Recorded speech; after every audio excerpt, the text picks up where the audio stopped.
Welcome to Orthodox Christian Theology. This is Craig Trulia, and today I want to discuss the most recent scholarship on the question of the Dormition homilies, which is the tradition surrounding the Theotokos and her death, and the issue of original sin, how that fits into these Dormition homilies. There's an article in Revista Theologica. It's Romania's chief English language journal, from what I'm aware, the chief Old World Orthodox English language academic journal. And there's an article called Original Sin of the Byzantine Dormition Homilies. It's in the 4th issue in 2021. And from this article, I think we're going to be able to both glean what the most recent scholarship discusses and dictates on this question of original sin in the Dormition homilies, as well as get a good idea of what authentic Orthodox scholarship and the in Orthodox countries would perceive this issue. Now, that being said, I'm just going to read very liberally from the article in order to inform you, the viewers, and people should be aware that the research on original sin, its treatment in the Byzantine Dormition homilies, has long been in the shadow of a few Catholic scholars whose treatments unabashedly seek to affirm foreign doctrines, such as the Immaculate Conception. Yugi and Wegner, these are, so you're aware, popular Catholic scholars that pretty much, they did so many translations and stuff from critical editions, the whole field is pretty much in their shadow. But according to Dr. Stephen Schumacher, they exhibited unconcealed theological prejudices and, according to Meyendorff, out-of-context analyses. Now, for anyone following this, the link to the article is below. You can follow the citations there. I will not give them when doing this presentation. More recent scholarship, such as Capps, is similar in that he interprets narrative details as proof of the Immaculate Conception, but here's the chief error: by presuming a Western anthropology among Byzantine writers instead of delineating their own thoughts. So this is very important. If we actually look at the anthropology of the authors of these homilies themselves and their contemporaries, we couldn't arrive at the conclusions of Yugi, Wegner, or Capps. We'd find out that they're horribly out of context and that they're trying to pretty much cherry pick and eisegete Roman Catholic doctrines instead of actually bringing out what these sources are really talking about. Now, contrarily, there are other Marian scholars, such as Evangelistau and Reynolds, which have recognized Theotokos had original sin, and that's quoting Reynolds, in contradistinction with the Immaculate Conception. Though Ivorides has a foray into the subject, there's been no in-depth analysis of how the anthropology shaped by Christological controversies affect the entire Dormition genre. So in plain English, if you understand the anthropology and Christology that was being argued during the time, like in councils and stuff, we'll realize that these details in the Marian hagiographies are now consistent with those. And if we made them inconsistent, we would be creating major Christological issues. And a lot of these authors, like the Damascene, were the exact same people hammering out these Christological issues. So it's absolutely necessary, if anyone's going to undertake interpreting these Dormition narratives about the Theotokos, that they're going to have to contextualize the anthropological assumptions that are being dictated by the Christological controversies. One can't seriously study this topic without doing that. The key word, seriously. There could be a lot of pretenders acting like they know about it, or they could study this topic very badly, but you can't do it well. So that's the main issue there. So in summation, the Cyrilline, that means Cyril of Alexandria, Neo-Chalcedonian Christology of Byzantium, required a specific understanding of anthropology, and it was within this context that all of the formative texts were written. In the final analysis, the Dormition narratives teach that Mary died to the Byzantine notion of original sin. All right. And so I'm just going to make the big reveal here. This article, let me share screen, that I'll be reading from today is written by me. Patrick Trulia is my Orthodox name, but in the Journal Revista Theologica, like I said, the chief English language journal in Romania, as far as I know, in pretty much Orthodox world. As you can see, it's in Romanian, but up top is my article, Original Sin in the Byzantine Dormition Narratives. Okay, so this again is peer-reviewed research, peer-reviewed by Orthodox scholars on this question. It's a response to the unconcealed prejudice of previous Roman Catholic scholarship. And the whole method of the analysis given in this article is to delineate the authors of the Dormition homilies by the anthropological and Christological thought that they actually had.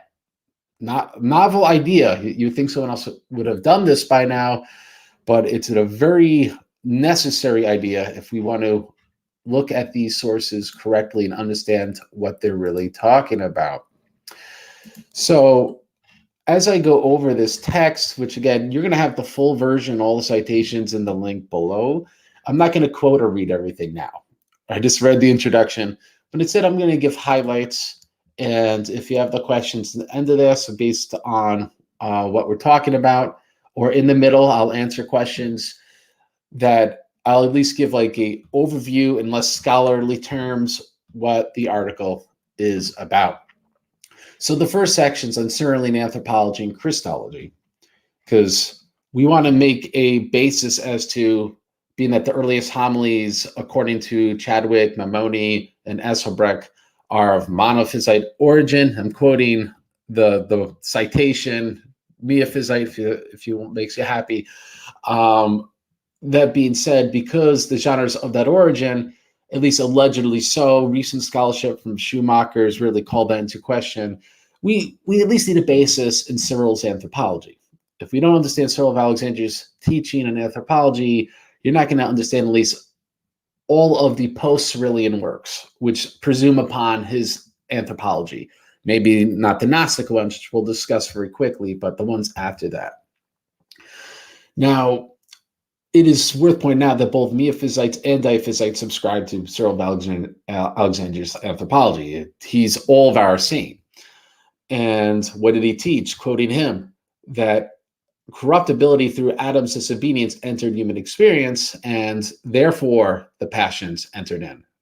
So meaning Adam's transgression led to death, and the passions are necessarily connected to that, right? So they're not mutually exclusive, according to Cyril. Now, he clarified, the curse of corruption has passed from the earthly Adam even to us, and through our corruption, the law of sin entered into the members of flesh. So we see the same necessary connection between those two ideas, and we see that this is hereditary, this idea that Orthodox and Byzantine sources don't have hereditary original sin is just really not tenable. But this begs a question. How could Cyril teach there's one incarnate nature of Christ, but he's made in likeness to sinful flesh, right? He's incorruptible. He's the immortal word of God, but he exhibits blameless passions, pain, corruptibility. Well, how does that work? Well, Cyril made a kind of theological solution. Now, it's not altogether clear whether he came up with it as he thought himself or he vaguely was aware of it, but what is important is it was explicitly taught in the West for centuries at this point. And so, for example, Hippolytus, Hilary Poitiers, Ambrose, Augustine, they taught ad nauseum, as did other saints, by the way, before Cyril, that the cause of the reason why the one incarnate flesh, right, the Logos made flesh, could corrupt and do all these things when he's the immortal, incorruptible word of God, was that he voluntarily assumed the results of Adam's transgressions. Voluntarily assumed the results of Adam's transgressions, right? So this is an early idea that you see even Hippolytus in several works of his. But Cyril makes this really the linchpin of his whole anthropology, because that's what makes it all work. You need this, otherwise Christ can't be corruptible. So it's a necessary doctrine, and one that needs to be talked about when discussing the subject. So to quote Cyril, he says that he, that is Christ, willingly underwent his other sufferings, so he bore this also of his own will, right? And in an economy, allowed death to pull down his flesh. So an economy means discretion, just so people know when it's used in Orthodox lingo. We got much love. We see much love in the Orthodox world, though I don't quite like that guy's name. So anyway, we'll continue. Now, other than his voluntary assumption of the passions of corruptibility of death, according to Cyril, Christ's body was prelapsarian and incorruptible. So Cyril wrote that since human nature was suffering corruption because of Adam's transgression, was tyrannized by innate impulses of the flesh, it was necessary that the Word of God should be incarnated. And from that time, the human flesh became the personal flesh of the Word. It has ceased to be subject to corruption. And since he knew no sin, being God, the same flesh ceased to be sick with its desires. Right. So the moment Christ became incarnate, the corruption, all that left the human experience, because Christ is incorruptible. He's immortal. Now, he voluntarily assumed corruptibility. And just to make clear that this becomes dangerously close to Anthropological, which is the teaching that Christ was actually impassible and was actually completely incorruptible. He had a glorified body before he was glorified. This is a heresy. It wasn't invented yet during Cyril's time, but if you notice, it comes very close. The difference is Cyril taught that Christ's body actually corrupted, didn't disappear corrupt. It actually experienced blameless passions, not that he pretended or something like that. Julian of Helicarnassus, how to pronounce his name, he taught that Christ didn't have blameless passions, that Christ did not actually, he was impassible, so his corruption was an appearance only.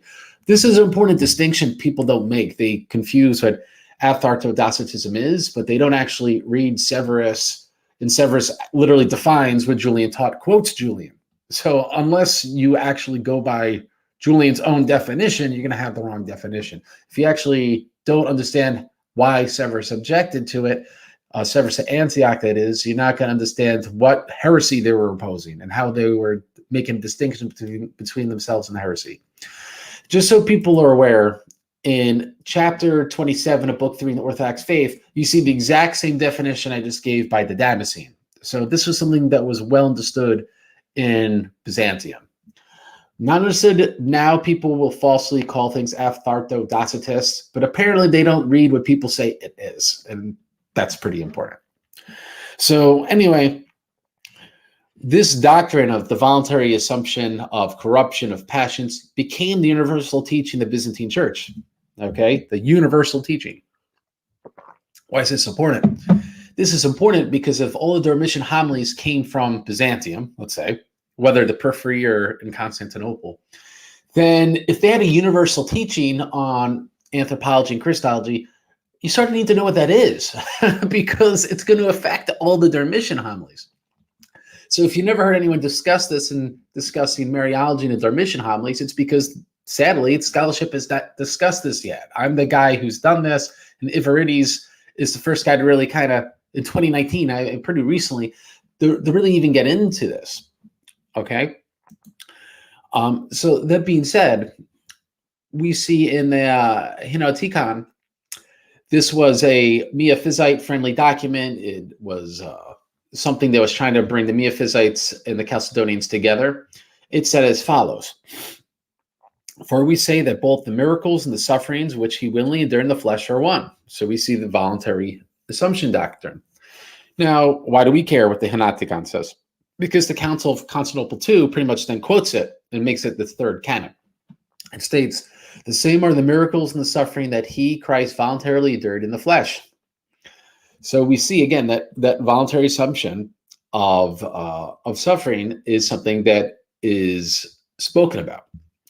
Now, this then becomes something that's talked about also in the Decree of Constantinople III. And it is given a doctrine, a name of to translate it into English, discretionary manner of living. Henry Percival called it economic conversation, which I actually sort of a soft spot for. But a better, more updated English translation would be discretionary manner of living, right? Christ by his discretion voluntarily assumed, blameless passions, corruption, etc. Now, this doctrine of discretionism was dogmatized in the definition of Council 3, which taught that that Christ both performed the miracles, endured the sufferings through the whole of his discretionary manner of living, and that not in appearance only, but in very deed. Right? So, unlike the Theotokos that say it only appeared he really endured the sufferings, they say no, he really did do this voluntarily. So we actually literally see that the Crete Council 3, them delineating the difference between the Orthodox doctrine and Orthodoxism. So we see Christ by his own discretion lived in a manner of humanity subject to sinless effects of Adam's transgression. Right? They're not teaching Christ was tempted by blameworthy passions. And just so people are aware, I'm not going to quote him on it. Severus taught this same exact doctrine. All right. And so being that Severus taught the same exact doctrine, which you can see in letter 1, letter 30, letter 35, it's not surprising that those who ascribe to Cyril and ascribe to Severus would have presumed upon this doctrine. Now, this is important because the development of the Dormition narrative began with Gnostics. I can't get into it fully because I'm not published in it. But long story short, I believe that the Gnostics got these traditions from proto-Orthodox Christians, meaning just the regular mainline church. The reason I have this idea is that the earliest Marian Dormition narratives from the Gnostics tend to have stuff about Marian intercessions in them.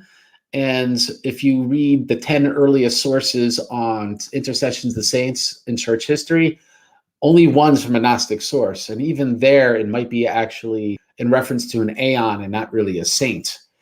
All the other sources, and I think there's 12, 13 actually, are mainline Christian sources or proto-Orthodox sources. And so that shows that the veneration of saints is an import into Gnosticism. And so I infer from that Marian veneration is an import into Gnosticism, that they syncretized and took something from Christianity and Judaism, which was a veneration of saints, and then imported it into their own belief system. But that's why if we read in a Gnostic source, like the Book of Mary's Repose, which is most likely the 3rd century according to Schumacher, that it literally says that Mary needs to give a toll house prayer, a prayer when she dies to avoid demons, to quote the source, because of her mother's or Eve's nature, which prevails in every creature on account which there is death. So the earliest mention of why the Theotokos dies, it's, again, from a heretical source, but the reason it gives is because of original sin. You would think this is pretty important in discussing the doctrine of original sin and Dormition narratives, that someone would bring this up, but no one has until myself. And so if these Marian devotions are actually imports from mainline proto-Orthodox Christianity into Gnosticism, this shows that perhaps the Gnostics wrote down this idea because they got it from mainline Christians. And as we're going to see unfold, all the mainline Christian sources maintain this idea. And so this is a consistent thread that all the sources will have. Now I'm going to answer one question before we continue. Yvonne says, what's the main difference between the Dormition and Assumption? The Dormition is that the Theotokos died. She voluntarily gave her soul. And the Assumption is that by grace, her body was assumed, because she doesn't have the capacity to just assume her own body. That's something only Christ could do. And that's why in the icons, we see Christ holding the infant. He assumes her body. It speaks to her immense sinlessness, that her body would be assumed, her holiness, that she gets to enjoy a glorified body in heaven before the rest of us. It's not common among the saints. In fact, I don't think there's any saint after Enoch, Elijah, and the Theotokos that has this, though there are holy saints who their bodies disappear. And so we can infer if their bodies disappear that perhaps they're bodily assumed, but out of piety, we won't explicitly say it. We'll reserve that for the Theotokos. But that is part of hagiographies, that really holy saints, their bodies could disappear because God may take their body and bring them up to heaven. Again, if we want to understand these things, you also need to understand other hagiographies, because you have to situate how pious Christians would talk about all the saints to make sense of what they're saying. So I'm not going to read everything in this article because you have the article linked below to read these things. And you could get into how toll houses are in Pseudo-John and some of these other early things. Now, there's an early, I'd say, more mainline Christian source. It has some suspect Christological stuff in it, honestly. The 6 books, Apocryphon. And in this, no, was that Pseudo-John the suspect stuff? Well, anyway, 6 books Apocryphon is really a mainline Christian source. It's an early Dormition narrative. It's dated to the 4th century. And it says multiple hagiographic details, which Roman Catholic scholars could take one way, and of course, Orthodox and everyone else would take the other way. So, for example, it implies that she's fallen. It calls her amongst the daughters of Eve. It mentions that she purified herself from all evil thoughts. Just so people know, I debated a Roman Catholic on this issue, and he said, oh, well, that shows that she was immaculate conceived, so she purified herself, turned her mind from every carnal thought. And as we unpack, we realize, well, the Lord never purified himself from evil thoughts. He didn't have evil thoughts. So he didn't have the capacity for evil thoughts. So even simply having the capacity for it implies original sin. This is a very important distinction. But the source does have other things which could be misinterpreted, I feel. For example, it calls her holy and elect of God from when she was in her mother's womb. There's also an interesting detailed narrative where she takes objection to, someone says, defend that you're not sinful, and she takes objection to it, like she takes for granted that she's sinless. That's something they didn't make into the final end of this article, but it is in the 6 books Apocryphon. It also, the narrative is the first and the earliest to say that she gave up her own soul, which I think implies a voluntary death, but it doesn't discuss significance of this. So that being said, the council emphasis was the watershed moment, because now it made Cyril's anthropology the gold standard, right? So now everything has to be written with that explicitly in mind because the Council of Ephesus.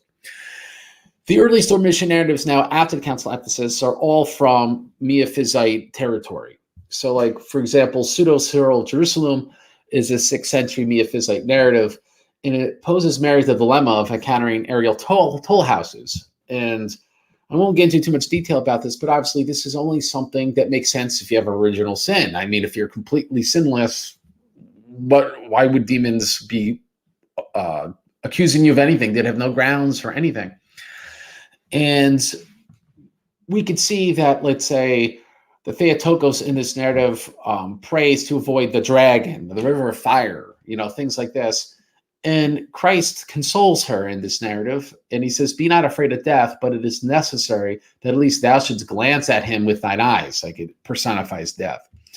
But this Christ contrasts with his own earlier statement, where Christ speaks about this about himself. He says, what man is there who hath been begotten by the flesh, who shall not taste death, and whose body shall not return to the earth, wherefore I took him. I tasted death, but I arose from the dead on the 3rd day.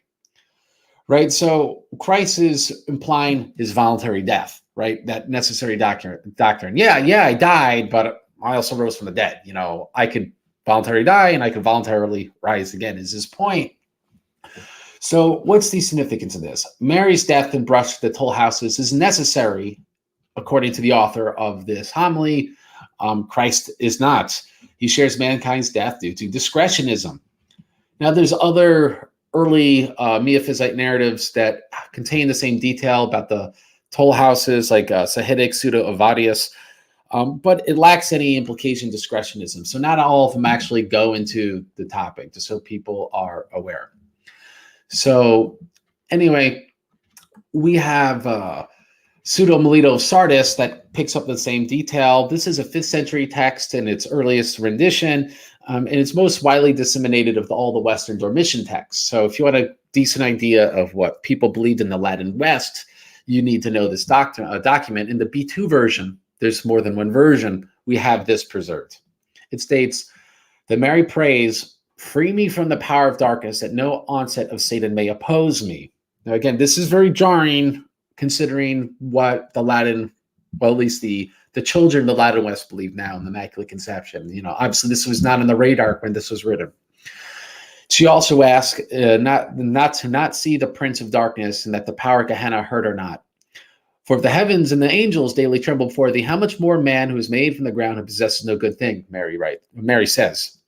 And then Christ replies that when Satan approached him after death, that Satan went off vanquished, as there is no trace of his work. Now, I'm not sure if the Latin actually is quoting the Tome of Leo, but there's very similar language to the Tome of Leo.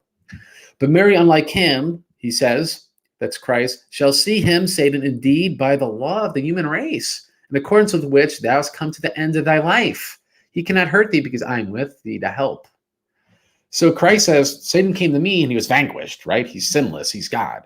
But he'll approach you by the law of the human race, right? According to which you died, right? Because of your original sin. He cannot hurt thee because I'm not going to let him. So as we can see, it's very obvious. And we have we only very briefly covered the Ethiopian source in the beginning. But thank you for the love. Even also says, by the way, that Elijah's assumed body and soul, but in a different way, maybe. Yeah, the different way even though St. Jerome says he's glorified, unless he becomes unglorified, Elijah's going to get martyred, as it talks about in the book of Revelation. So that might be the difference. Maybe he's assumed, but not in a glorified body, just in like this tentatively immortal body. I'm not entirely sure myself, because the tradition hasn't really discussed it. So anyway, as we've seen in Pseudo-Melito of Sardis, the most popular text, I'm not sure the B2 version is, to be honest, in the Latin West, we could see that it took for granted that the Theotokos had original sin. And this is not surprising, because contemporary Latin theologians taught that the Theotokos had original sin. Now, this needs to be an article in its own right.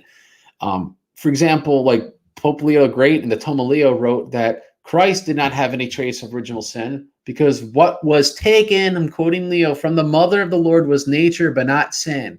Why not write that if the Theotokos had no original sin? It appears to take this for granted. And he explicitly actually discusses her being cleansed from original sin in Sermon 22, chapter 3, and Sermon 24, chapter 3, in discussing the nativity. So this is something Leo the Great talks about explicitly. He got this from, I believe, St. Augustine, who talks about this explicitly, literally uses the word conception, if I remember right, on the book of Genesis, book 10, paragraph 32, if you go by the Latin. And against Julianus, book 5, paragraphs 52 and 62, if you go by the English translation of that book. Also, Fulgentius of Rups, who's probably a little after all these guys by about a century, in Epistle 17, paragraph 3, specifically says that Mary is conceived of sin, uses the word conceptio. So there's Latin saints teaching this, so it shouldn't surprise us that a Latin Dormition narrative would have just taken it for granted. So take that for what it's worth. Now, the vaguest treatment in the Miaphysite sources, or at least alleged Miaphysite sources, is by Dionysius the Areopagite, which I'm quite proud. He's not called pseudo. I just write down alleged to be of Miaphysite origins, right? But we're going to just call him Dionysius the Areopagite, as all the saints have. Dionysius mentions that Mary was gathered together all the apostles are gathered together, depositing the life-bringing, God-receptive body of Mary, and that's all it says. It doesn't actually mention that it's her or death. We just infer that it is. But why is Dionysius important? It's his theory, which I'm just going to start reading. His theory of why death occurs. His theory of original sin. Because we're going to find the later narratives after the 6th century, like, you need to really know this down pat to understand where they're coming from. So according to Dionysius, God's energies are distributed hierarchically from God to the highest ranks of angels downwards. Such energies are, to quote Dionysius, the cause and origin and essence and life of all things, and even of those who fall away from God. Right? So even those who aren't holy are upheld by God's grace. I think you could actually read this in Wisdom of Solomon in 1125 for those that are curious. So this is something that we see in Wisdom of Solomon. It's Dionysius didn't just invent this. This means God constantly upholds everything because evil is a privation of good. That's a quotation from Dionysius. Turning from God causes death, right? God's the source of all life. You turn from God, it's like unplugging yourself, and you lose the power of God and you die.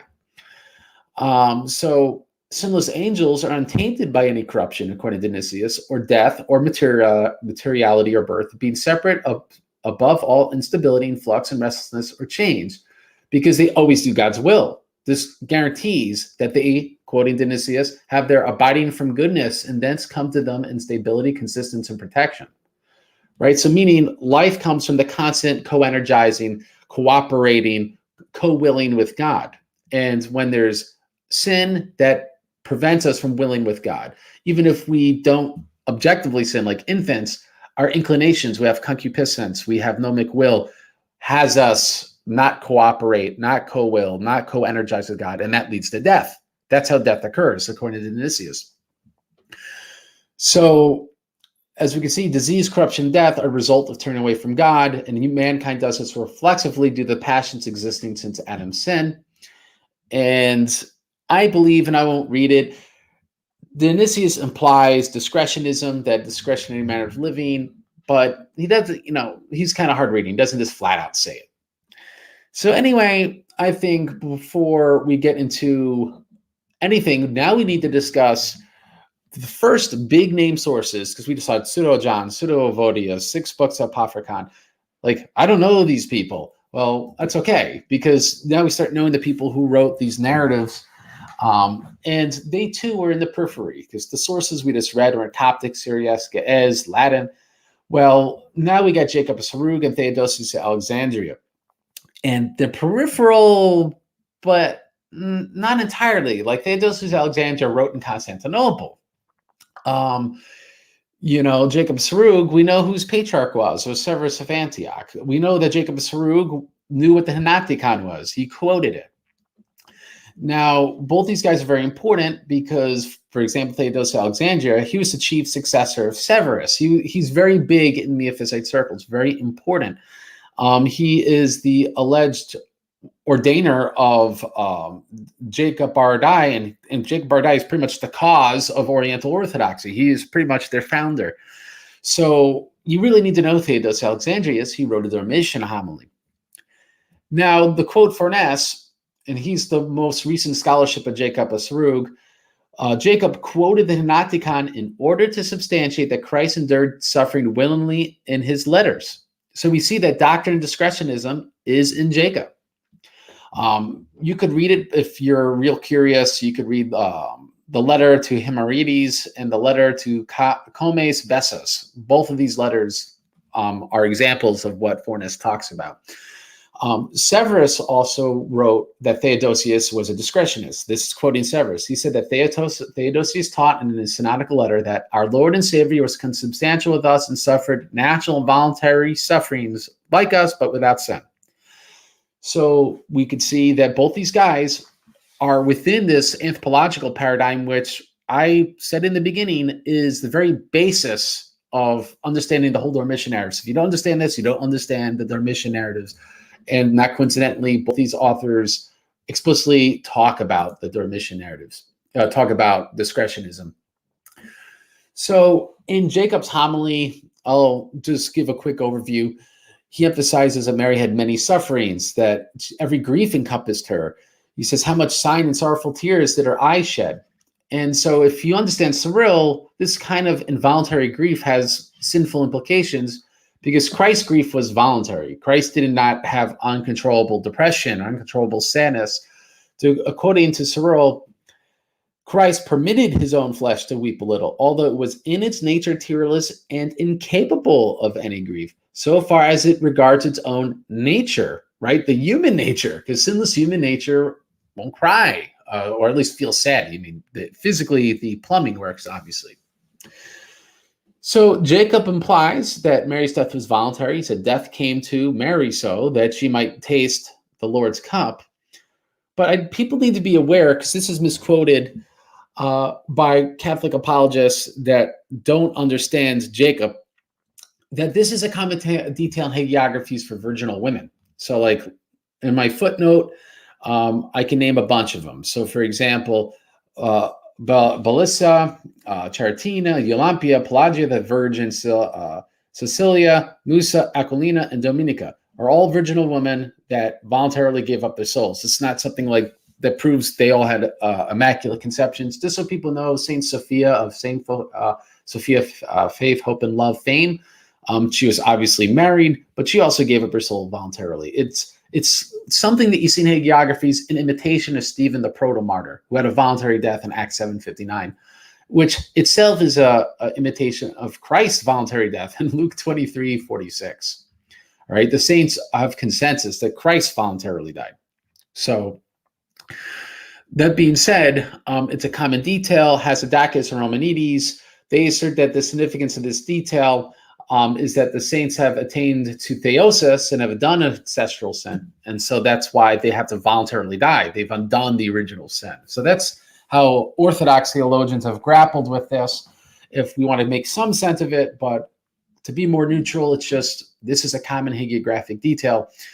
Now, earlier Catholic scholars like Constantino Vera, if I remember his name right, they inferred the Immaculate Conceptions from Jacob's works. And again, and this video is titled as a response to pretty much prejudiced Catholic scholarship. So this is nothing new. We have Amen from a Coptic Orthodox Egyptian, as you know, the Oriental Orthodox should be saying. I cover the Oriental Orthodox position in this article, as we're doing.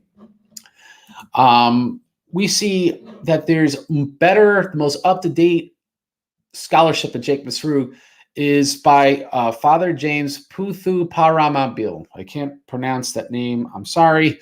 But he was interviewed on this very channel. You could see him yourself, and you could hear my interview. It doesn't have the best audio. He's pretty much calling in from India. But from his tome, his doctoral dissertation was made into a book, which he wrote in Rome, by the way, because he's a Roman Catholic monk. He said as follows, that he quotes Jacob of Serug saying this: he sanctified her, purified her, and made her blessed among women. He freed her from that curse of sufferings on account of Eve. Wait a second. I thought all the Catholic apologists said Jacob of Serug didn't teach that Mary had original sin, but we just read from Jacob. He freed her from that curse of sufferings on account of Eve.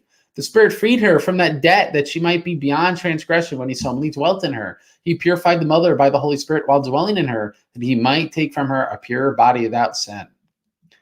So we see, according to Puthu Paramabil, he says Mary's purification was necessary for the Son of God to assume a body without sin, right? The descent of the Holy Spirit upon Mary was, quoting Jacob, to let loose, now this is Jacob words, to let loose from her the former sentence of Eve and Adam. So explicitly from Jacob of Serug, original sin is why she had to be purified. So Jacob's Mariology is no different than Ephraim the Syrian, because he taught that Mary's purified original sin at the Annunciation. And you could read that in Virginity Hymn 16:19-11, 28:6-7, 114, 25:2-3. You could also read that in Tashin's Dia Tesseron. He has a parallel passage in the exegetes of Luke 135, where he explicitly says the same thing, Ephraim the Syrian. He's a saint in both of our communions. The scholar McVeigh, who translates the virginity hymn of Ephraim, she states that despite Ephraim's emphasis on Mary's role as second Eve, here he makes clear that she is redeemed along with all humankind by Christ. So this is something scholarship's aware of. We just read two scholars on this question. Now, Theodosius of Alexandria also, he faithfully represents everything we've read in the narratives thus far and all those details. He includes the toll houses. The Theotokos says in this narrative, who can comfort me over the sentence which cometh forth from the mouth of the righteous judge? Take this soul and give it to all according to its works. All these things, my sons, are fearful to me on every side. So again, something that implies original sin. We see Christ in the narrative say something like that. He says to her, "Oh, my beautiful mother, when Adam transgressed my commandment, I passed upon him a sentence. For also I, like all men, tasted death in the flesh, which I took from thee, in the flesh of Adam thy forefather. I did not wish to suffer thee to taste death, but to translate thee to the heavens, as Enoch and Elias. But these also, even they must need taste death at last." So elsewhere, Theodosius describes Mary's body as corrupt according to nature. He literally says corrupt according to nature. And so what's the point of this? Theodosius of Alexandria was in exile because he was kicked out of Alexandria from the Aphthartodocetists, who taught that Christ had no blameworthy passions, that he was impassible, he was incorruptible. So as we can see, he emphasizes that Mary was corruptible. He emphasizes that Mary had passions, because he taught that Christ voluntarily assumed these from her, right? That was the point. So it was a dig at the Theotokos. That's the point of the detail. But that detail unveils what he taught. Now, being that we know that Theodosius also was a discretionist, we know that he believed that Christ did this voluntarily. He didn't have to, assume corruption from Mary. He didn't have to assume, because remember, he's virginally conceived. He did not have to assume the passions, but Mary must needs taste death, right? Because of her nature. So that's quoting Theodosius. So that's the difference between both Mary and Christ. All right. So a lot of guys watching this, like, all right, I don't want to hear about Miaphysites anymore. Tell me about our own saints. Sounds like I might have to do a part 2. So that being said, in the Middle Byzantine anthropology of Maximus and Damascene, this is something to understand because all the 6th century and 7th century narratives, what we're going to find is they're usually taking ideas from Maximus and Damascene, or they lived the same time as Damascene, or they were Damascene, or they were Maximus. And so they presume upon these anthropological assumptions in writing their Dormition narratives. Now, that being said, we could see that, for example, they were writing their anthropological assumptions in the wake of the monothelite-diathelite controversy. Now, according to Phil Booth, diatheletism teaches that Christ has a human divine will, and that his human will, by nature sinless, always cooperates the divine will, akin to Adam before the fall, all right, as a rational human will that obeyed the divine will, right? The fall occurred because the human will stopped always cooperating with the divine will. So if we were to read Maximus, he speaks of the fall being introduced, he says, an innumerable fog of passions, including sins ranging from anger, envy, discouragement, faint-heartedness, grief out of season, weeping and wailing, and other such atypical sins. The existence of these passions creates a disposition, he says, that sets humanity onto a course of non-existence, meaning corruption and death. And so corruption and death is the result of, right, like Dionysius says, unplugging yourself from God, not always cooperating with God's grace, not always co-willing with God. You can see why that diathelite doctrine of the human will always doing God's will is part and parcel with why Adam fall, right? Once he stopped doing that, the fall occurred. Now, we see also in Maximus that the prelapsarian will, the will before the fall, was something that had no gnomic willing, according to Maximus. This is something that other saints before him taught, like Irenaeus of Lyon speaks of human willing being free and self-controlled, that Adam had to be tempted because he's beguiled by another under the pretext of immortality. He cannot willingly conceive and understand anything of that which by weakness through lust and shameful desires is born in the soul. That's Irenaeus. That's Irenaeus who I'm quoting.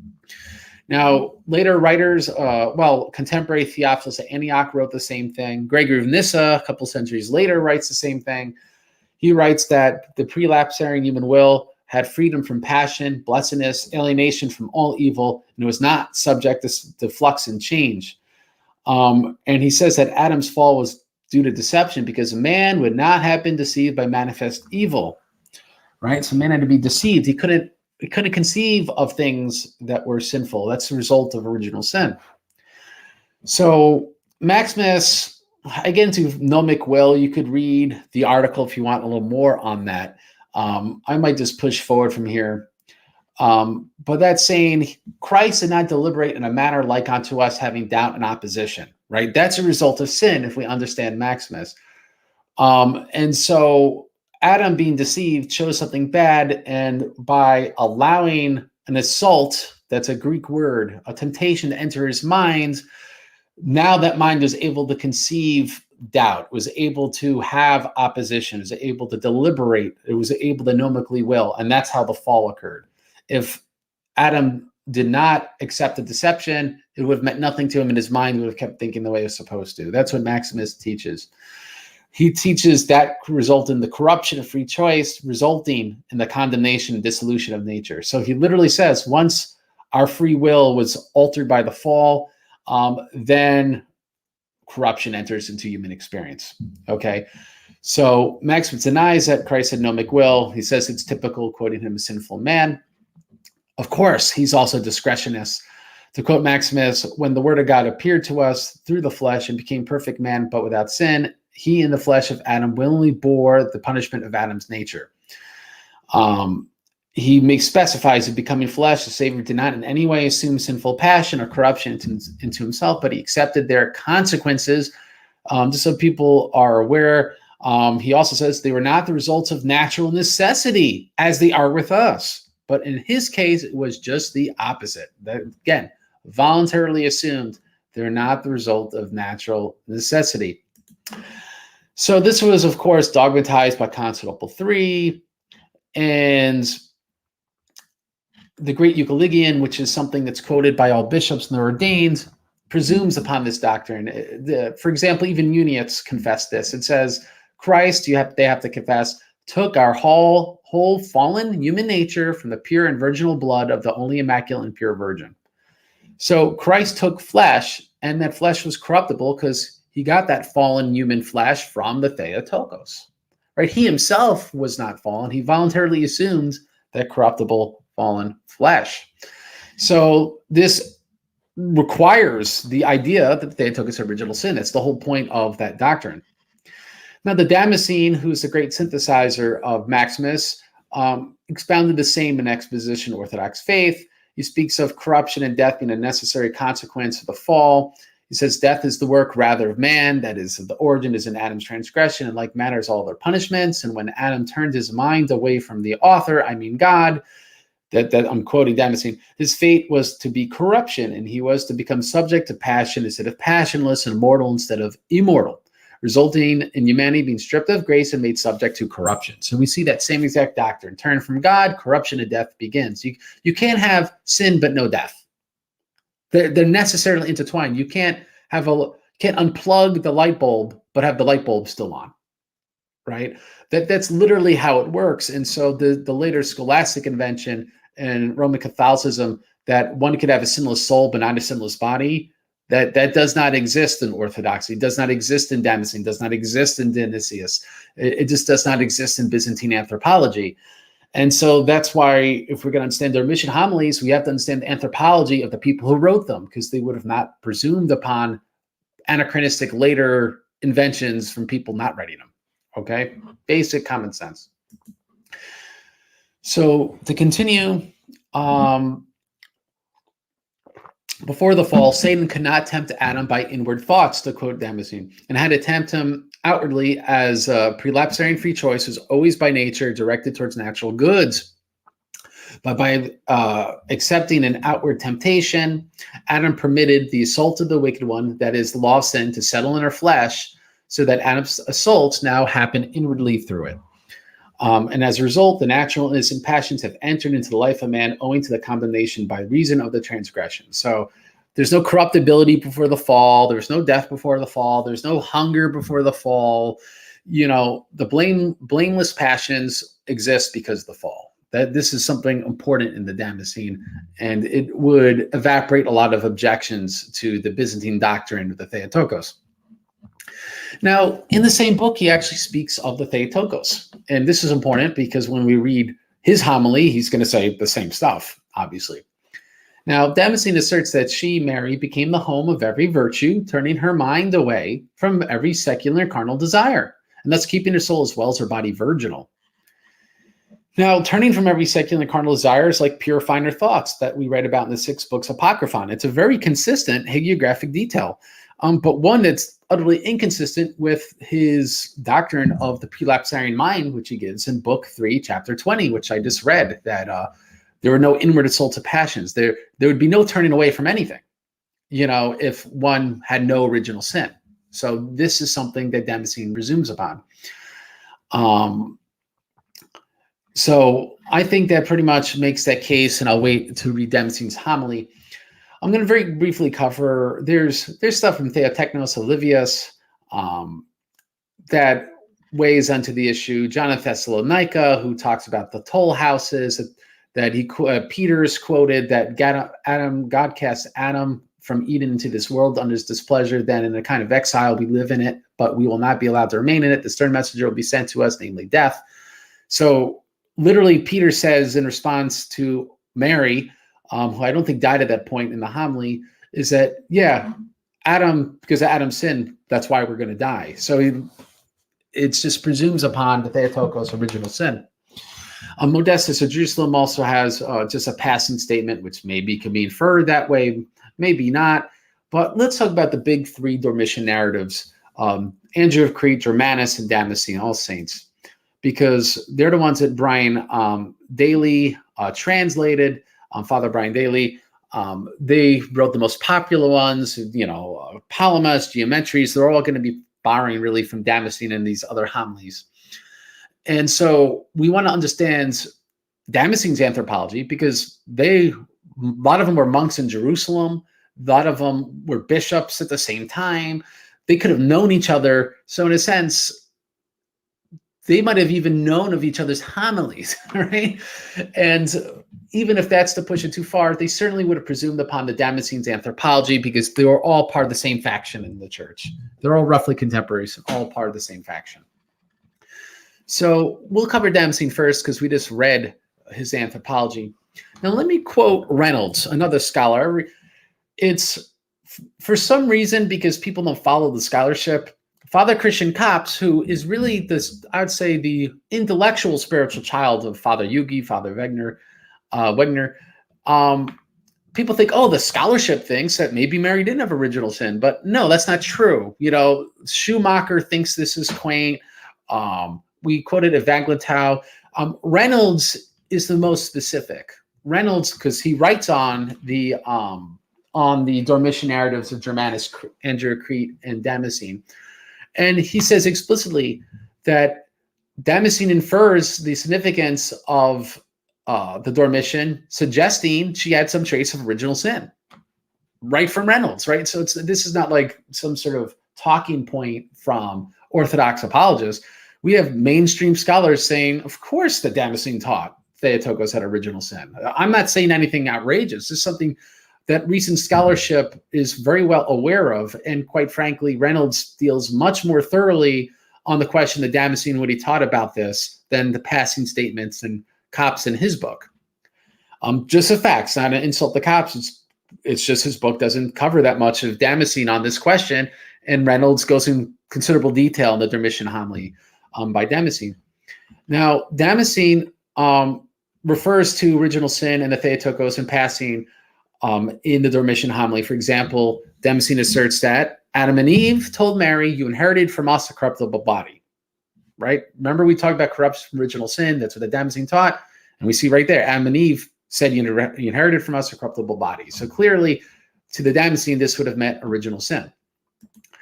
Elsewhere, Damascene writes, behold, the virgin, daughter of Adam and mother of God, because of Adam, she commits her body to the earth. All right. So again, we see that Damascene taught that she had original sin. Now, nevertheless, Damascene treats the topic of a corruption delicately because Mary is kept incorrupt in childbearing. So in the hagiographies, they emphasize her body did not corrupt. So they're very delicate when they talk about the fact she was corruptible, like the Lord, like, the body got older and stuff. So, for example, the Damascene talks about her body growing more frail each day. Talks about her incorruptibility as being a gift. It's not a matter, and that she had a change of state before the common universal resurrection. So it's not something she had from her conception. It was a gift of grace she was given.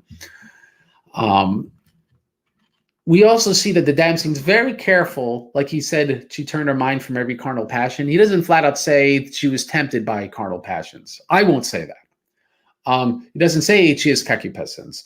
They avoid this out of the sake of not putting something too brusquely that could be put such.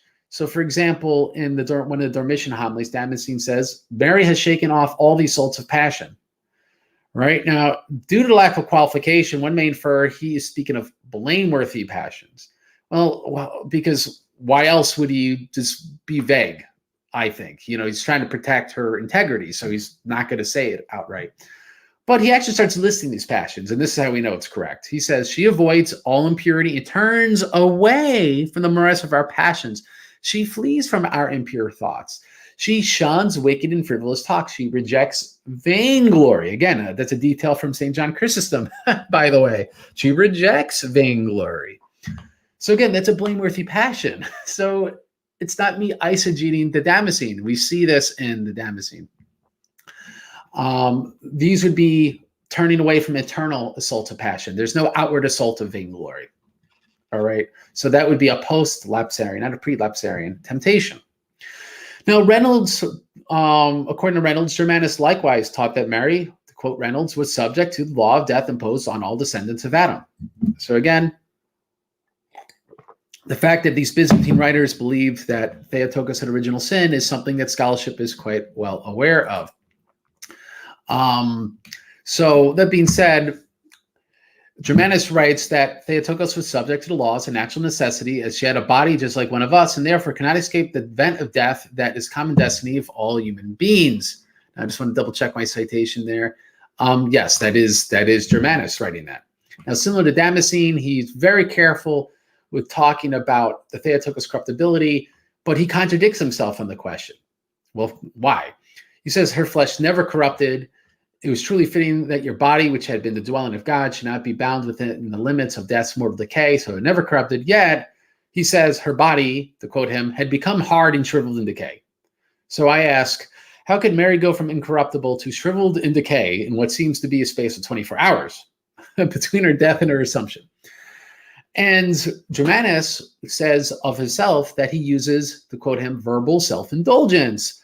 You know, he's speaking with exaggeratory language. So, for example, Mary should not decay due to grace, but because she experienced a touch of this due to the fall, you know, we could talk of both. So sometimes the saints will use this exaggeratory language, and they're trying to convey a more important idea. And that's the idea I think he's conveying. He speaks of postlapsarian gnomic will in Mary. For example, she says that she's leaving behind the corruptible world with all its desires and the demands the flesh will no longer disturb her. And a fuller life with delights free of passion and freedom from distraction is waiting from her. It's like freedom from distraction. He is very euphemistic because, again, that verbal self-indulgence. So it seems like he's talking not of blameless passions, but of blameworthy passions. That's why he's being purposely vague. At the very least, speak of gnomic will when he's talking freedom from distraction. And again, that's only from the fall, and the Lord did not have gnomic will according to Maximus. So this is something to point out. Now, Andrew of Crete's narratives contain similar details. Concerning the fall, he says that it's a sentence from our Creator, and it is necessary that all human beings to die once. So, as we can see, original sin creates death. That's just something that Andrew Crete presumes upon. Humanity is in bondage to decay, he says, because corruption is sowed by disobedience, right? So we corrupt because we turn away from the will, the grace, the workings of God. We don't cooperate with God. So again, the same thing to Dionysius. You unplug the light, the power goes out, right? You unplug from God, the life goes out, you know, corruption occurs. Now, he wrote, Andrew Crete, that Christ shows the marks of our nature, but he says he accepted even the experience of corruption. He was a discretionist. So again, the same doctrine I started this video with, which is the linchpin of the whole genre, is something that Andrew Crete explicitly talks about. So it's not me inferring it. Now, he continues, he chose to be held by the same bonds that hold us. He was himself above both suffering and destruction. This is contrasted with mankind because, Andrew says, we have received our immortal being and have been created anew, not in our nature, but only by a gift of grace. Christ paid the common debt proper to our nature because death we freely chose in disobedience was destroyed by his obedience. So when invoking Mary, Andrew Crete is probably the most cautious of the big three Dormition writers. But he admits to employing what he calls verbal regatta, meaning exaggeratory language. He speaks of Mary neither being born nor living by the rules foreign to, was neither born nor lived by rules foreign to those of our nature. So she abide by her same rules, you know, she had to die. But that being said, Let's see. He says, the mother God, without altering anything the laws of nature, obeyed the law laid upon us and completed her life in the flesh under the same conditions as we do. But that word obeyed implies some sense of volunteerism on Mary's part. So she was born with her nature, but was also exceptional. He, like other writers at his time, it doesn't include the Damascene. I'm trying to remember. Germanus. It was Germanus. Oh, and Damascene. So Damascene, Germanus, Cosmas Vestator. Contemporaries believed that the Theotokos had a dispassionate conception. Both Joachim and Anna conceived dispassionately without sexual passion. It's some think a kind of bizarre doctrine, but the point of the doctrine is that it makes her holier because she doesn't have one of the causes of when we inherit sinfulness is the passion in our conception. The fathers say this. It's also the mode of the conception, the pain in birth. There's other things as well. But because he believed in her dispassionate conception, Mary would have had her nature. She was conceived, after all, as a human being, but differently. And because she was conceived differently, the way she operated as a human is different. And so that being said, being that's the case, he's very careful how he talks about her, but he will still say statements which, again, abide by my thesis. So like he compares her continual purification with Isaiah's. Like he says, she attained the highest degree of freedom from passion by bidding farewell to the lust of the flesh and all friendship and commerce of this material world. And so that's hard to square with the Immaculate Conception, obviously. Obviously, if she's saying farewell to lust of the flesh and friendship and commerce in the material world, it's talking about tugs of passions, again, which is something that all his contemporaries believed in. Now, he likewise believed that Mary undid the fall. That's why she had to voluntarily died. So he writes that she fell into a natural sleep and tasted death, but did not remain held by it. She simply followed the laws of her nature. And he wrote, she is clearly both human and more than human. She kept the same law of nature that we must keep, yet in a way not like us, but beyond us, it seems, and beyond the reason for which we are forced to suffer it. Death and bodily decay held power over her. But again, for a reason beyond why they held decay power over us. She had original sin, but she undid it, is what Andrew de Crete taught. So, all right, you go, well, Craig, what do you know? What are you talking about? Well, here's what Reynolds says. Reynolds understood this to mean that Mary died as human nature was condemned as a result of the fall, and that this sentence was not removed by redemption. So again, scholarship agrees with me on this question. Now let's talk about Maximus. Now, there's debate whether Maximus' Life of the Virgin is pseudonymous or not. I'm not going to solve the question. Dr. Stephen Schumacher is pretty much the main person saying it's possible, and we got to consider the possibility. Father Maximus Cantus, Christos Semelides, Phil Booth have been really writing against this idea. And it's the more popular idea because also it's been published by Mary Cunningham and Thomas Aronson. So most Marian scholars are teaching that Maximus didn't really write this, but the person who translated it, Dr. Stephen Schumacher, says, well, no, this is a serious possibility that we have to assume. Being that I don't read Old Georgian, and I think only out of all those people, Dr. Stephen Schumacher does, that being that I don't read Old Georgian, I'm going to qualify my comment to this. It contains a higher Mariology than Genesis Thessalonicus. So as we probably already were inferring, the stuff we were hearing from Damascene, from Germanus, from Andrew, was quite a bit more developed sounding and more cautious in its treatment of original sin than the stuff we were hearing about all the stuff, the toll houses from John of Thessalonica and Theodosius of Alexandria and, 6 books Apocryphon and all that stuff. It sounds more developed. But Maximus is more developed than John of Thessalonicus, but it's not as developed as the Damascenes, as Germanus. This is interesting if it's got a 9th century dating. It's not interesting if it's Maximus from the 7th century, but it's interesting. It would be kind of low Mariological for the 9th century. And for some reason, I guess no one's done a study like my own that you see here, where I'm literally going from the very beginning and I'm going to the very end of Byzantium. We're going to go to St. Nicholas Cavacillus. that no one's gone through the whole gamut. So maybe it's hard for some scholars to situate where to put Maximus. For me, it's pretty easy because we're covering from the very beginning to the very end. He's certainly more developed than John, certainly less developed than Damascene in the life of Mary. He's significantly less cautious than the Damascene. So, for example, Maximus quite forthrightly invokes Mary's, to quote him, grief and doubt at the cross, where he said she needed healing and consolation from God. He contrasts Mary's suffering with Christ by invoking the doctrine of discretionism. The fact he even believes in discretionism implies Maximus. Look what Maximus writes in Life of the Virgin. She suffered more than him, that's Christ, and endured sorrows of the heart. For he was God and Lord of all things, and he willingly endured suffering in the flesh.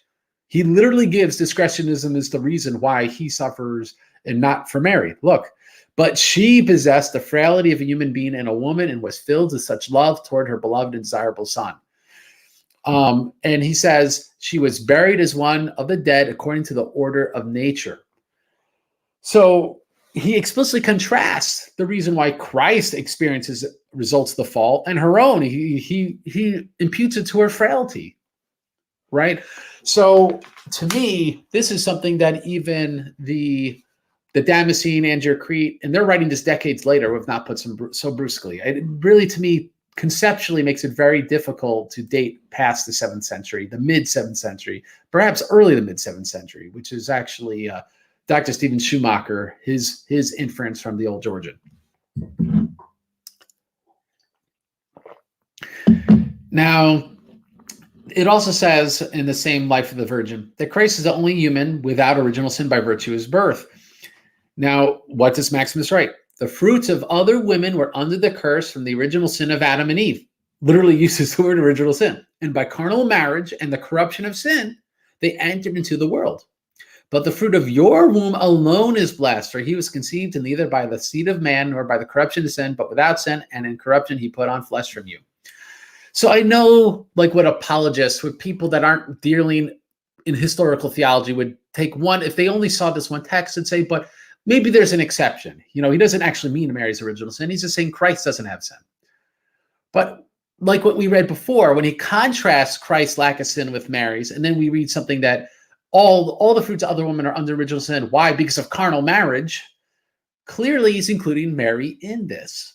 And so I think this is why after Maximus, not coincidentally, Damascene, Germanus, and Andrew Crete all write that the Joachim and Anna had a dispassionate conception. They found it necessary to clarify that their carnal marriage did not have the corruption of sin or passion in it. It had to be different in some way to explain why Mary was different. So this clarification of doctrine we can infer that it's an earlier doctrine, but from the Pro-Evangelicum, for example. But this explicit teaching of dispassionate conception seems to me to be a clarification to kind of remove confusion that could exist in a homily like Maximus. This may explain why Maximus wasn't as popular in the Greek, why it's in Georgian, but it didn't get the traction in the Greek, where though it was quoted, we don't have any extant copies in the Greek. That's very possible. It's also very possible that Maximus wasn't fully in a sense appreciated until later. Like, he's not even quoted in the Sixth Ecumenical Council because he died outside the church per se. I mean, for good reason, because the church was heretical in his day, but he died outside the church, largely not outside the Church of Rome. Well, arguably even the Church of Rome. So, but that being said, that explains historical theology wouldn't allow someone to manhandle that text. It clearly, he's saying Christ has the only one without original sin.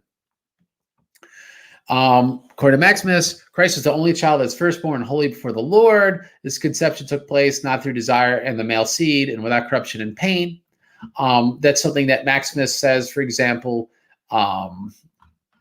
in the same text, and we could see that in the Ambigua and in questions of Thalassius.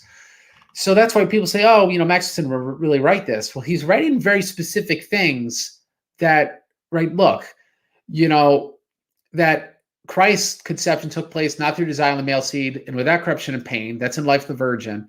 But Maximus, in his genuine works, speaks of the pleasure and pain dichotomy, carnality being the result of the fall, pleasurable carnality, passionate conception.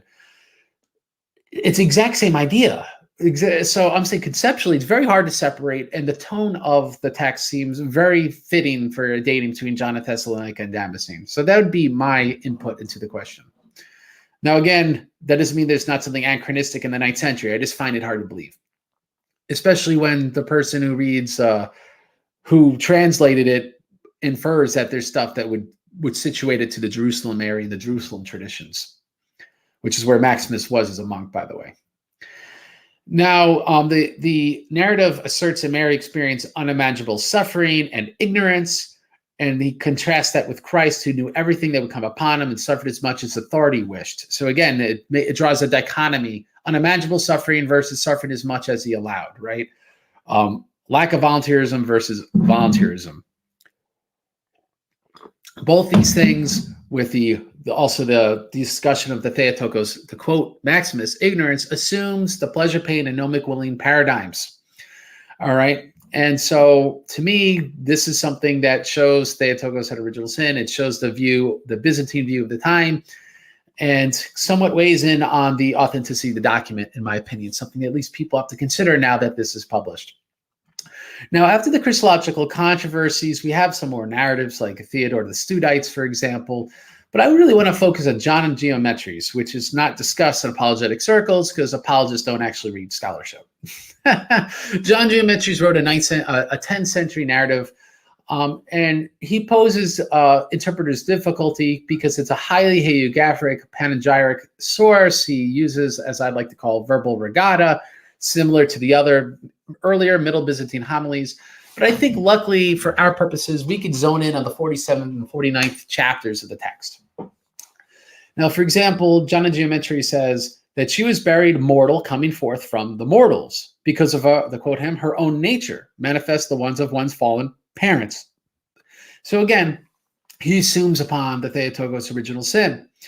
Now, Mary's exemption from corruption is credited to her incorrupt childbearing, similar to like the Damascene and other Middle Byzantine writers. And he says it's a gift of grace that she, quote him, has no natural right to, but this grace does not undo the fall, the quote John Geometries. In honoring this migration of the privilege of incorruption, I, Geometries, do not deny the natural corruption which results from death.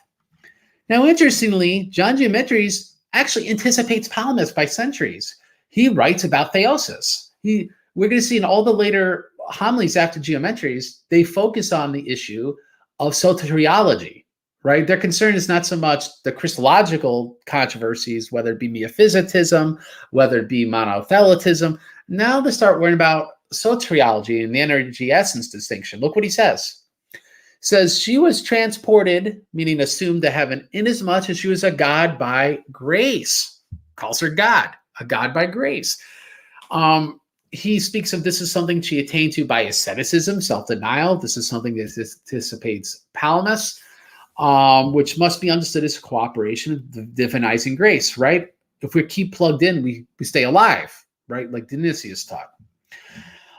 He says this is something that is not just of her own, but it's common with all Christians. He says this about himself, that my own incorruptibility and divinization, he speaks of. He says, I honor rather myself. As a mortal, I generate a veritable God. That is why from mortal, I become truly God. This is what Geometries writes. So pretty much Mary is the pioneer in a way, right? She becomes God by grace, by though having sinned, by cooperating the grace of God and becoming sinless. And he says, I could do this too, John Geometry says. It's sort of like the whole point of hagiographies. They give us the hope that we, through faith in Christ, could attain to the life of Christ. It's the point of the hagiographies. Now, as we continue, we could get into, let's talk about Gregory Palamas a little bit. Now, in the wake of the Christological controversies, the aforementioned concern about how the Dormition homilies illustrates theosis entirely takes over. All right, this is because the Christology taught that Christ's flesh is deified as a default, because again, he's the Word made flesh, while Mary and all the saints are divinized by grace, something to be understood as direct participation in God's energies, not his essence, right? Like you need these orthodox distinctives to understand these homilies at this era.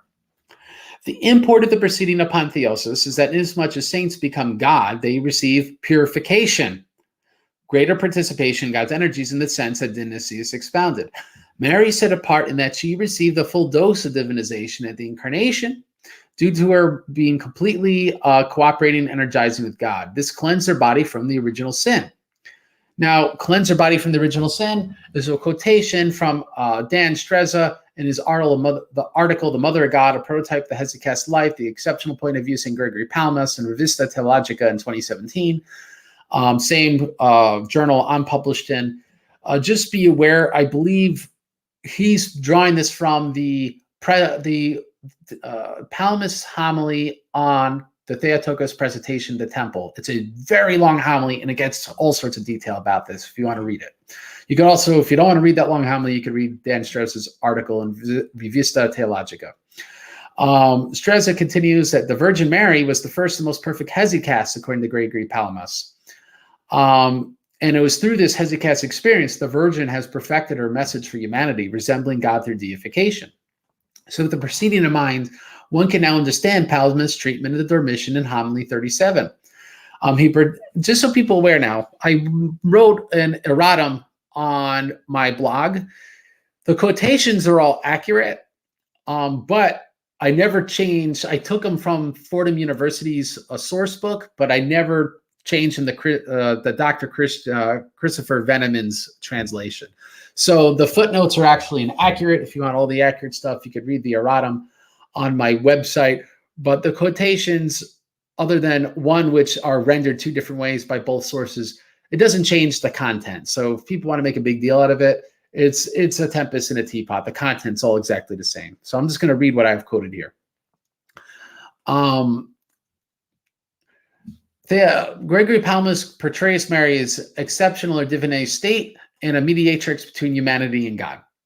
All right. No one has loved to cooperate with God, to quote Palamas, more than his mother. As a true ascetic, she lived a most strenuous manner of life, enabling her to enjoy nourishment such as even Adam did not succeed in tasting. So nourishment is not food, obviously, though it's clever, right? He ate that apple or that fruit he wasn't supposed to eat. But he's speaking of nourishment in God's energies, right? She had that more than Adam. But he wrote that so she might prove to be his daughter, that's Adam's daughter, she yielded a little to nature.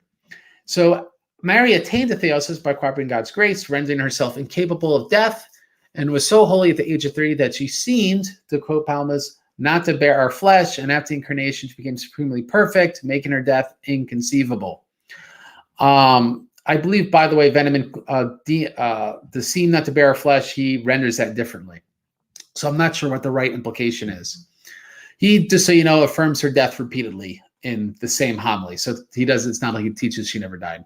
Now, verbal regatta aside, Palamas affirms Mary did bear our fallen flesh. He says, bear our flesh, because he was a discretionist, and he was always careful to qualify similar statements when invoking Christ, such as in Homily 58. Palamas explains that the Lord, to quote him, put on our fallen nature through his birth, right? But is not subject merely to the utter poverty of being born in wretched cave, but right from the very start, while still in the womb, he accepts the final condemnation of her nature. So as we can see, he accepts fallen natures from the Theotokos, right? Remember, St. Gregory Palamas was a bishop. You have to confess that in the Great Euclidean. Accept fallen flesh from his mother. All right? So this was due to him being conceived without passion and pleasure. And if he had been born from seed, he would not have been a new man and being part of the old stock, inheriting that fall. Right? So Mary obviously would have inherited the fall because she's conceived in the way other human beings were conceived. Now, we also see this in Homily 5, for example, from St. Gregory Palamas, where he says about the Lord, he took upon himself our guilty nature from the most pure virgin. He did not receive from us human nature, which I infer postlapsarian human nature, but assumed our human nature, which means postlapsarian human nature. So he says he did not receive from us a human person, but assumed our human nature.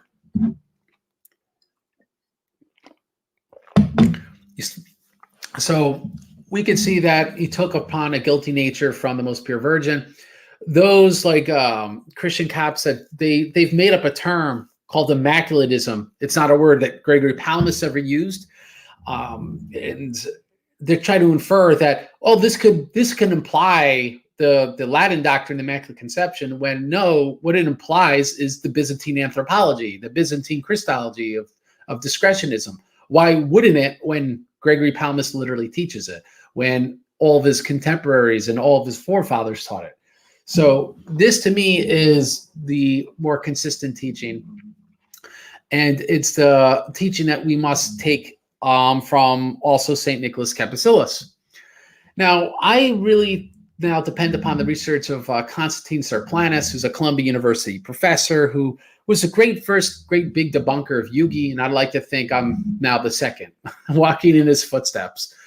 So according to Sarplanus, he infers from Nicholas Capasilas that Mary benefited from her parents' specious conception, and to quote him, Mary's synergy or cooperation in God's grace and economy of salvation began with the virtuous life of her parents, but she's still born with original sin.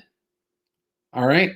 So we see this is something that a scholar in Capasilas says flat out, and the response that Father Christian Caps gives on a blog to the article where he just dismisses Constantine as really being, I think, he said that Cyril of Alexandria was an originist in that respect, and he just dismisses Constantine Sarplanus out of hand. I don't think you can. Sarplanus knows way more about Capasilas than because he has a whole book on Capasilas than Christian Caps does.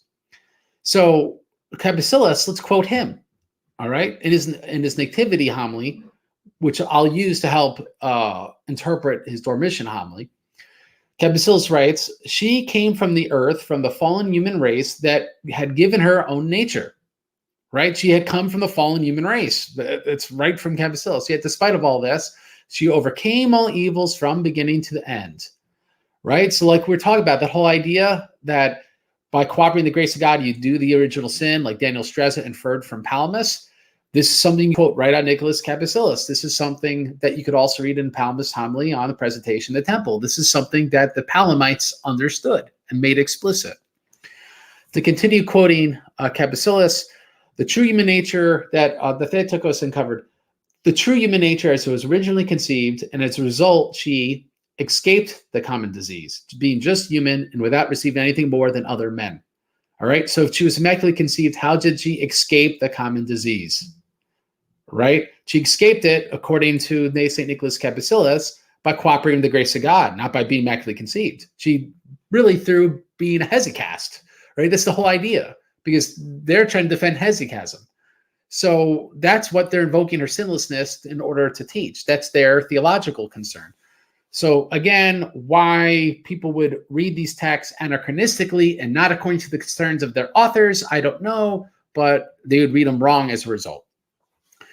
So when we read the Dormition homilies, and there's passages such as Mary never sinned even though she was capable of sinning, to quote St. Nicholas of Capasilas, what's he mean by that? Well, she was capable of sinning because she had the common disease. That's the point.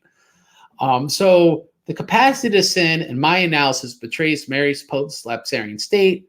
And concurring Sarplanus, Christopher Veneman, who's the great translator of St. Gregory Palamas. So he's not the great translator of St. Nicholas Capasilas, but he's a scholar of the era, and he writes as follows. He says, it is certainly beyond dispute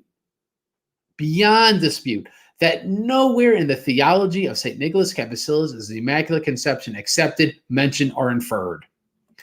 Right? So the scholars that actually in detail translate and are published in Palamas and Capasilas, they reject Father Christian Cap's thesis. They reject Father Yugi. They reject Father Wegner. They reject these guys because those guys are historically indefensible. They're not doing historical theology. They are taking scholastic ideas and inferring a Western anthropology on authors that had a Byzantine anthropology. So we just went from the beginning to the end of the Byzantine era. And so now let me make my conclusion. Guys, if you have any questions, this is first thing in the Saturday morning, so we might not have them, and I might just do we might just wait for a a super chat stream in order to really deal with these questions. But if you have questions, we will do them now. And I will say my conclusion. Byzantine Dormition narratives spanning more than a millennium contain consistent anthropological details. Mary's inheritance of death from the fall, her exemption from bodily corruption, and of voluntary death. This agreement over details crosses over sectarian lines, from Gnostic to Miaphysite to standard Orthodox treatments.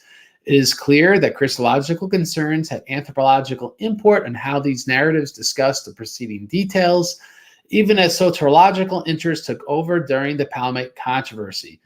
As a result, the differences between the postlapsarian flesh, the Theotokos, as compared to the Lord's prelapsarian flesh, which only assumed postlapsarian aspects due to his discretionary manner of living, was either explicitly delineated, such as by Maximus, or otherwise presumed.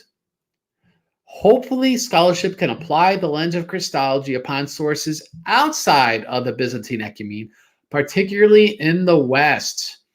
This will help identify how the Western understanding of Mariology diverged from the Byzantine consensus and what differing anthropological assumptions are made as a result. All right, so that says it all right there, right? I will posit this. This is where the great research could be done to build off my thesis. Being that now we see why the Byzantine narratives all presumed Theotokos had original sin because of their anthropology. They had that specific anthropology from Dionysius that you unplug from God. That's where corruption and death set in, and that's where distorted willing occurs. They're all necessarily connected. Well, if that's not the presumption in the West, well, how does it affect their doctrinal development in Mariology? That's where the answer to the question is, in my opinion. Just someone needs to unpack it. I've unpacked it for the Byzantines. Someone now needs to unpack it for the Latins. I think, let's just say this. Closing comments. How does this address the people? Because this is more academic we heard today. How does this address people that are concerned about apologetics? All right, point number one. Don't believe the liars that tell you the scholarship has a consensus behind caps. It absolutely does not. We read Veneman, we read Serplanus, we read Reynolds. I at least cited Eventhow. We read Puthampole. We've read, these include Roman Catholic scholars. It's not just Orthodox scholars. We read Schumacher. We read Meyendorff. I just named a ton more scholars. There is not a consensus that the Byzantine sources taught immaculatism or the Immaculate Conception or anything like it. That's just a lie. And it's, to me,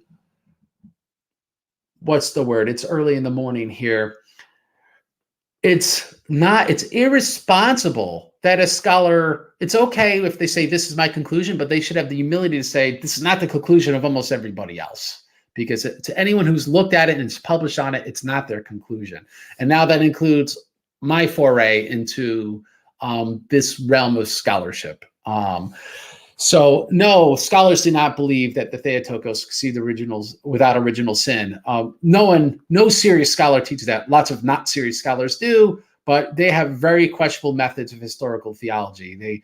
They are using anachronistic methods. They're using ethnocentric methods, right? They're taking like Aquinas and then imposing it upon people that that are really taken from Dionysius and not Aquinas. It doesn't make any sense. So that's number one. The scholars do not believe that Theotokos was immaculately conceived, at least speaking of historical theology. Their own personal convictions may depend on, the dogmas they accept, which is fine and we must respect. That's number one. Number two, it shows I like to do more normal apologetics where I'm not going to speak scholarly. And there's a good, important place for that. It's the point of apologetics. The point of apologetics is to explain the faith. That's what apologia of the faith really is. But most apologists really are not academically trained. I'm barely academically trained. But the point is, they're not even academically trained at all, or they don't know how to read history, period. They're not trained in history at all. So that's the problem. We have people that aren't trained in it, passing comment stuff they're not trained in.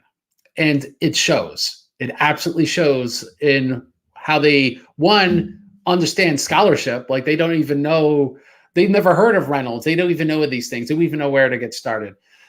So that's one thing. And the second thing is they will too narrowly teach, this is the only teaching there is on something.